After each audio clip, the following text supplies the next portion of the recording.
This is the story of how a $370,000 property became a $1,050,000 sale.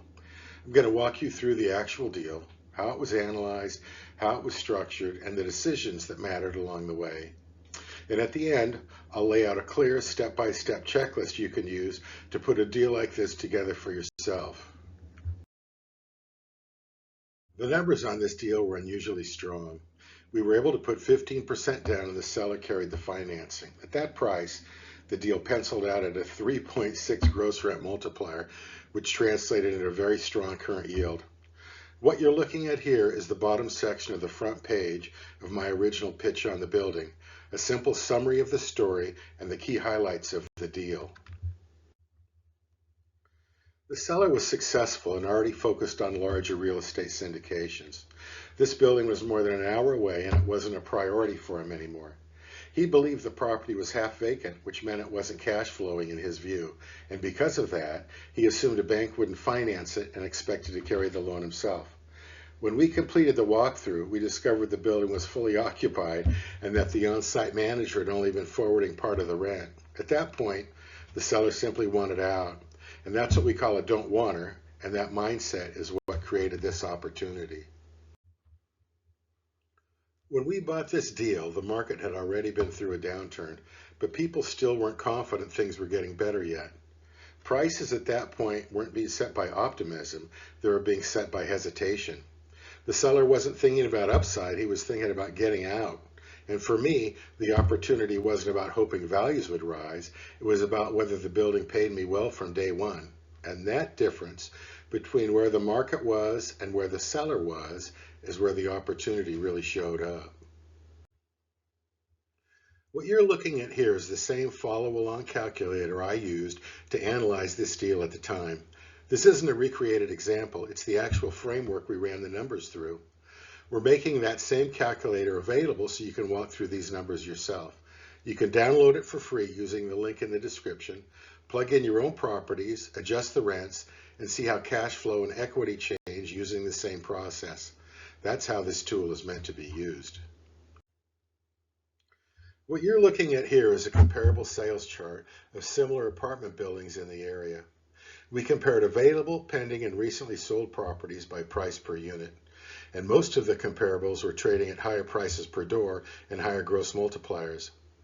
This deal came in at about $18,000 per unit with a 3.6 gross multiplier, and aside from one lower priced outlier, this property priced below the market while producing strong income.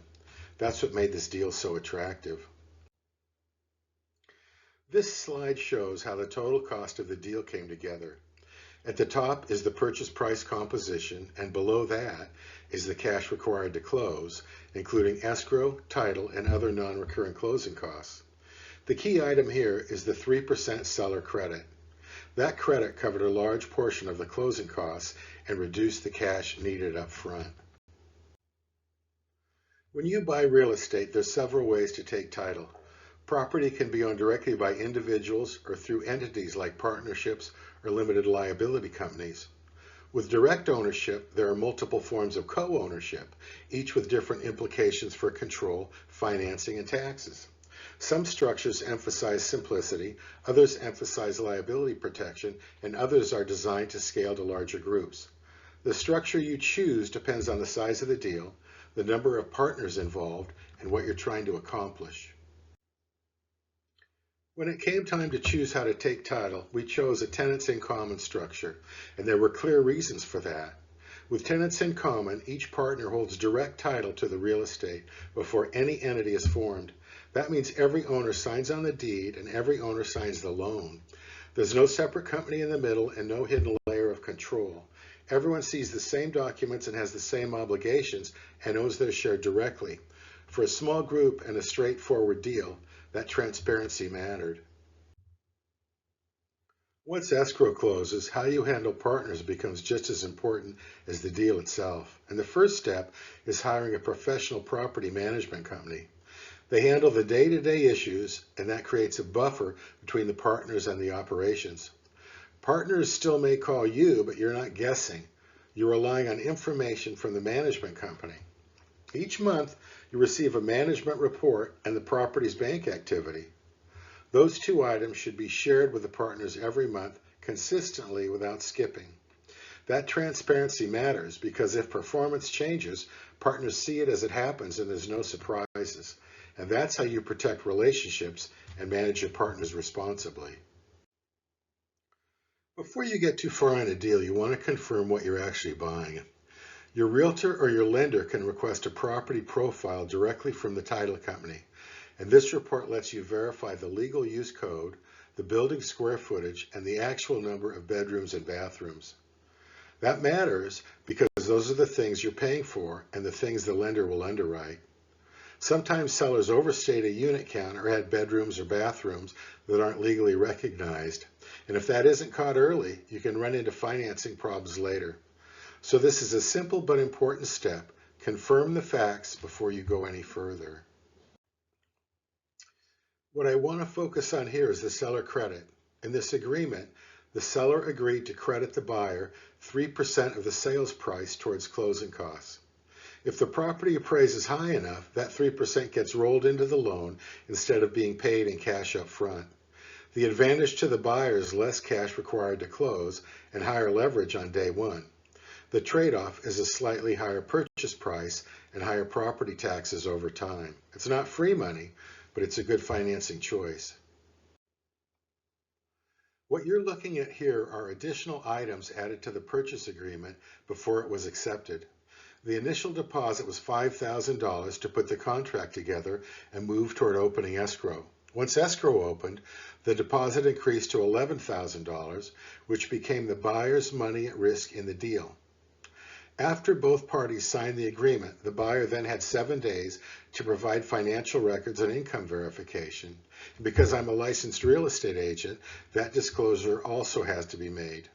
These terms are about one thing: showing the seller you're qualified, committed, and you're ready to close. This clause explains what happens once you're deep into escrow. After a certain point, if the buyer can't close, the seller has the right to keep the deposit as liquidated damages. Sellers insist on this because it keeps buyers committed once contingencies are removed. The key lesson is that once you pass those dates, you need to be confident you can close, and this is why understanding the contract timeline matters.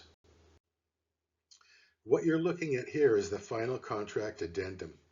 After the purchase agreement is negotiated, the seller or buyer may make changes or clarifications through an addendum.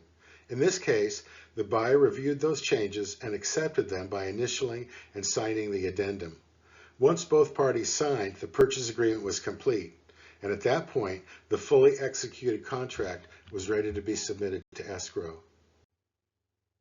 After the purchase agreement is signed, you typically have a short window, about 7 to 10 days, to walk through the property.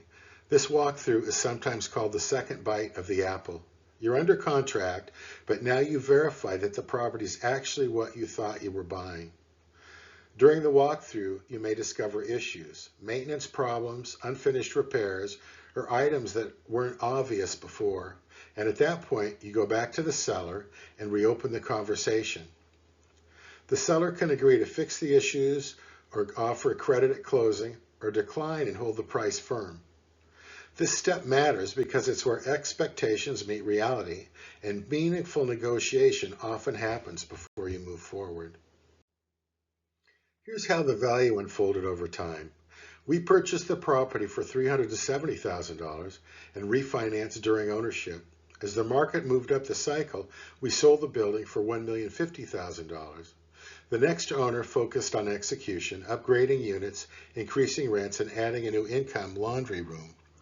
After repositioning the property, he sold it again for $1,500,000. The lesson is straightforward. Execution creates value, and the cycle magnifies it.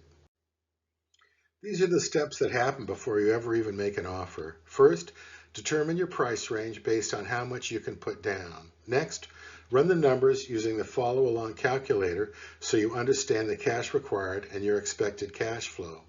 Then start reviewing properties that fit that range. Before going further, verify what the rent should be in the neighborhood using rental data or local managers. And finally, Contact a lender to confirm your financing capacity before you write an offer. Once you're ready to move forward, the next steps are about execution. Start by contacting your realtor and clearly communicating what you're looking for. At the same time, begin conversations with potential partners so expectations are set early. When you find the right property, make your offer. Before closing, line up professional property management so operations are ready on day one. Then close the deal, operate the property, and report consistently to your partners. What you've just seen is one actual deal start to finish. Not because it was special, but because it followed a process. Income property works when cash flow supports the deal, structure creates the leverage, and time is allowed to do its job. You don't need to predict the market. You need a repeatable framework and the discipline to apply it. And that's how income property fortunes are built.